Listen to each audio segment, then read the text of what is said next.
ही रात। तसाला जीजा के मूर्ति तोड़ के सुनला भागल ये भैया। तसाला जीजा के मूर्ति तोड़ के सुनला भागल ये भैया। भागल ये भैया सुनला भागल ये भैया।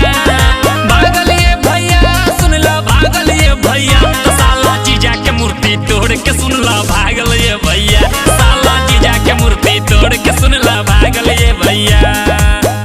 इतना जलन बड़े बाबा साहब से कि हरदम विरोध उ करत रहेला। कैसे बढ़त बड़े एकर समाज ई सोच सोच सरवा उजरत रहेला। सब अधिकार दे दिहले अछूतन के कान एक दूसरे के भरत रहेला।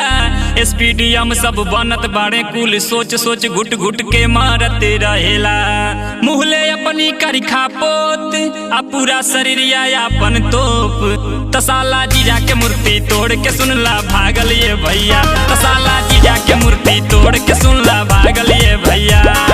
भागल ये भैया सुनला भागल ये भैया।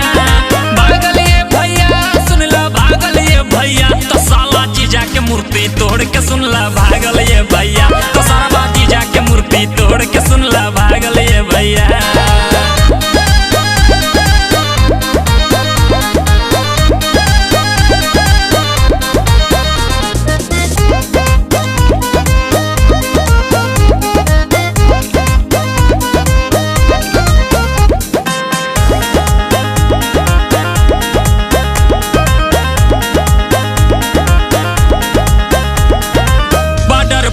दिने न आवेला राती के करेला ऐसन हो काम। सोचेला हम पकड़ाई जाइब त कह दी है कुल मोर काम तमाम। सच कहतानी भेटा जाइब जहिया कुटा जाइब भूल जाइब पापा के नाम। ऐसे पिसा जाइब जैसे कि चटनी त छोड़ देबा जिंदगी में कैले ऐसन काम। दिल में लेके गंदी सोच अनियत में ससुरा की खोट। तसाला जीजा के मूर्ति तोड़ के सुनला भागल ये भैया। तसाला जीजा के मूर्ति तोड़ के सुनला भागल ये भैया। भागल ये भैया सुनला भागल ये भैया। भागल ये भैया सुनला भागल ये भैया। तसाला जीजा के मूर्ति तोड़ के सुनला भागल ये भैया। तसाला जीजा के मूर्ति तोड़ के सुनला भागल ये भैया।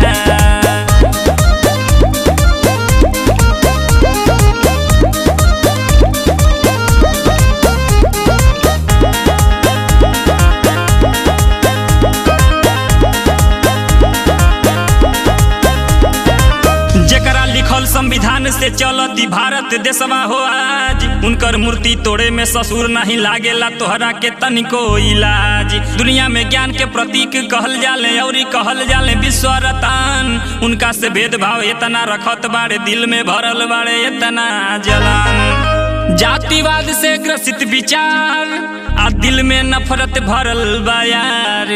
तसाला जीजा के मूर्ति तोड़ के सुनला भागल ये भैया। तसाला जीजा के मूर्ति तोड़ के सुनला भागल ये भैया। भागल ये भैया सुनला भागल ये भैया। भागल ये भैया सुनला भागल ये भैया। तसाला जीजा के मूर्ति तोड़ के सुनला भागल ये भैया। तसाला जीजा के मूर्ति तोड़ के सुनला भागल ये भैया।